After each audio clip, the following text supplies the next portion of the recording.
Alright guys, welcome back to the channel. Today we got to grind a cedar stump. We took down the tree earlier today in Huntsville, and now I got to grind the stump. It's about 1 o'clock, 2 o'clock in the afternoon, and I'm fixing to unload her. And I also got to grind this dogwood stump right here. They want to redo this whole area, so I got to take that, grind that also, and we're gonna call it a day. It is hot. It's starting to warm up in Alabama this week.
All right, guys, I got that grounded. Now we're gonna blow this all up, rake this yard up, and call her a day.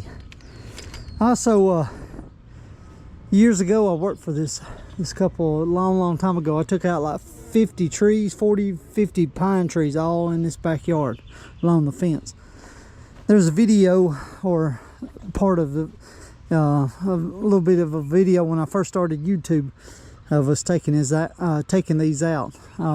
That's probably been about 8 or 9 years ago. It's been a while. Hey guys, if you like the channel, hit the like button and the subscribe button, and I'll see you on the next one.